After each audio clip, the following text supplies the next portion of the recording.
Okay, what is it? February 17th, I think, Revelstoke Mountain Resort. I'm here with Sirui and JJ, and I think it's a great opportunity to look at some different perspectives. We're all in our way on carving boards, but very different stances and different styles. So this is actually, I have to admit, the first time I've ever actually met somebody with, what is your stance here, Sirui? 42 in the front, 33 in the back. Yeah, this is like, I've seen these kind of stances in videos out of Asia, but and I tried something like this like 15 years ago to squeeze my feet into a narrow board before I discovered Ryan Napton's wide boards. But anyway, tell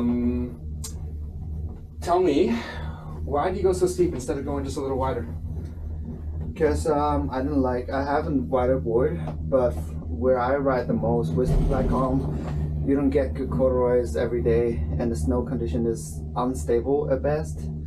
So riding a wide stiff board kind of hurts after a while in bad condition. And what I found is with a narrower board, you get to twist the board with torsional flex, and it's just easier to adapt to different conditions. So do you think that's just your board that's torsionally stiff, or do you think, like, you know, of course if you add width you're going to add some torsional rigidity, but you know, the board builders, like the custom board builders anyway, they're adjusting for that, and even the production board manufacturers, they're just trying to adjust for that, I would assume. Well, narrow boards are also quicker when you are flipping from edge to edge. And, that's definitely true, yeah. That's also kind of my style. I'm not like James trying to make all the black runs look like green runs. I'm more into the stuff where I can sneak a little trick into my carves here and there type of thing. So if the board is too wide, too stiff, and the leverage too high, it gets a little difficult to do that kind of stuff. Yeah, that's interesting because, you know, I've ridden stances like this. I've ridden steeper stances in hard boots, and what I find is it's great for carving. Like this is, I could do this dance on the black diamonds we were riding this morning for sure, with less boot out than I was suffering, absolutely. Yeah. But my issue is when I need to make a slarv turn, when I need to make a jump turn. So like a 27-12 gives me a good all-around stance where I feel like I'm not sacrificing anything with the carving, but it's the minimum possible angle, so I can still, you know, I'm not going to take this in the trees, right? But I feel more stable. This one I feel very, yeah, I don't know, hard to describe exactly, but it's great for carving. Like the steep stances, when you're carving, you're always aiming, heading towards the front of your board, and that stance is fantastic. But if I'm ever slarving or jump turns or just like scrubbing speed like that, yeah, I feel more carvable, more stable in a 27-12. Yeah, I guess that's true. I definitely hate it when I have to slide. It's painful for my ankles, but I also have a longboard downhill background. Sorry, it's longboard downhill background. Nice. So, you know, in longboard downhill, we're doing section this position. So you're used to this, eh? So kind of used to it. You know what I would suggest? Like the steeper you go, and these base plates are flat. Yeah. But in my fluxes, I add a big heel pad in the back foot and toe pad in the front foot, and even a little bit of lift, right? Lift for me, it's the front toe and the back heel get lifted, and a little bit of inward cant as well, and that makes that position way more comfortable. JJ, let's look at this stance. So what do we got here? What are your angles? 21 at the front and -9 at the back. -9. Yeah. So I gotta say, we've done a couple laps already, and I'm super impressed with JJ's riding. This is some of the better riding I've seen in duck stance. Yeah, very impressive. It's I don't really know how it's done. What they say is it's just a question of hip mobility, you know. And if you teach the kids young, they'll open up their hips and they'll be able to do it. But you know, I just watched a video with Lars Horstman where he explained it very well. That's Lars from Just a Ride Snowboard channel. He's saying, let me get a little further back.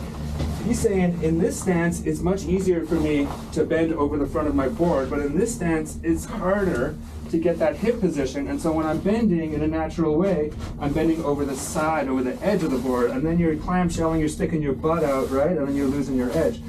And I think it's a good explanation. I'm always one to say, like, it doesn't really matter why. Let's focus on the that. Try it. Does it work? Then do it, right? Yeah, JJ was asking too if you should go to Posy. I told him I think he looks great as it is, and if it ain't broke, don't fix it. Can I ask you, Sarah, about these bindings? Yeah.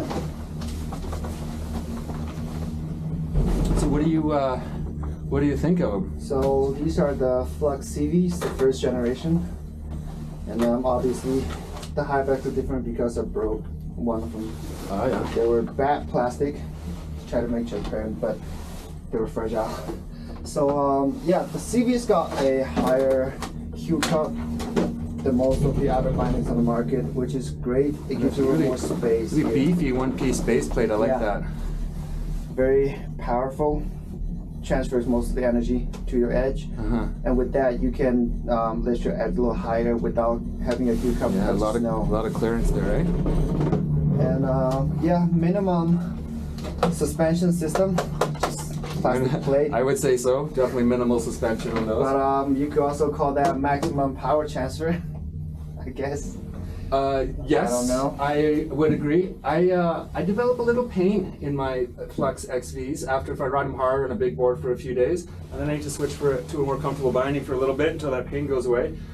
But yeah, I find the Flux a very high performance binding. I have a couple sets of the XVs. I use them for board testing, so I have them set up exactly the same. So I'm only testing the board. I'm also testing the stance and other differences.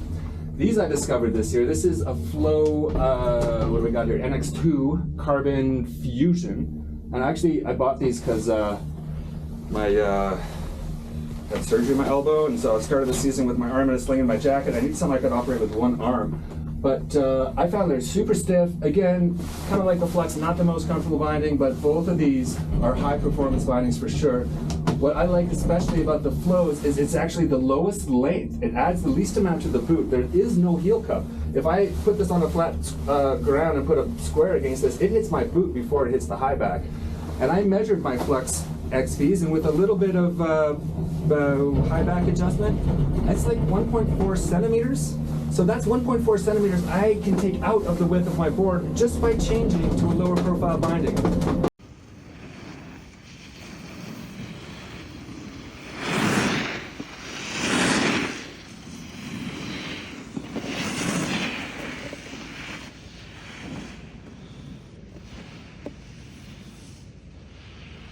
So JJ was asking on the Gandhi if he should switch to a Posy. And yeah, I thought his riding's excellent as it is. It wouldn't change a thing. And these turns he was making up here, we didn't catch on camera. But I wanted to come back and have a look at this track over here, because this was a beautiful Heelside. But if you look closely, you can see the chatter in the track, you know? And I'm saying to fix that, you might want to try a Posy stance. But again, you look great, you're having fun. Do what you do, bro. Okay. 10 minutes. Okay, so lap 2 here. Pin has joined us. Glad we found you, Pin. Pin's riding ultra wide, never summer westbound DF in a Posy stance. Pin, could you hold that for me, please? Sir, I want to pick up on something that we touched on the first lap there. What, you know, people are always asking me, what kind of modifications to the technique do I need to use to ride in do this in a duck stance? And I'm like, you know, toe side is pretty similar. Heel side is a very different position. I got a few requests from time to time, like, well, can you make a video on how to do this duck? And I'm like, no, man, this is such a beautiful day. I'm not going to waste any turns riding duck. You figure it out. But Sirui here may have figured it out. So let's see what he's got today.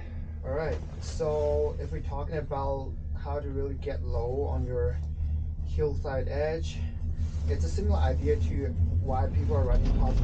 You want to keep your hip within your board when you get low, so that you're more stable when you're in the turn. So what I figured out is if you keep your front legs straight and bend your back leg more regular, it actually creates a little rotation in your hip like that, and that mimics the way a Posy stance does it.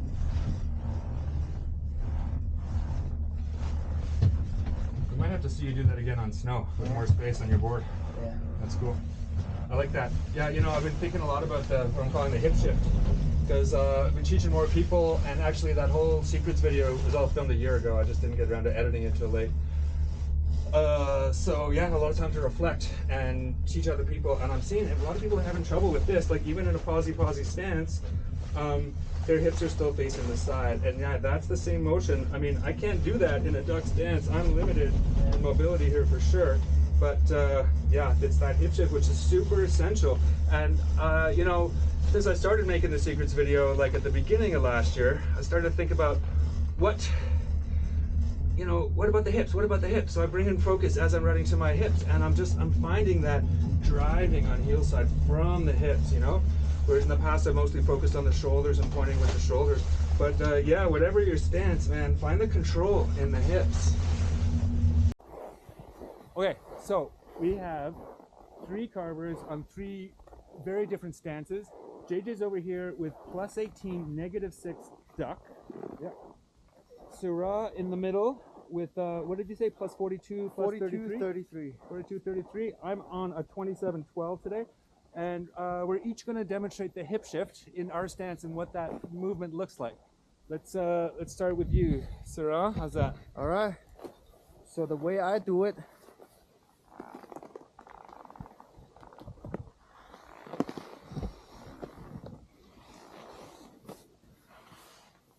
it's a dog position, so I'm gonna be my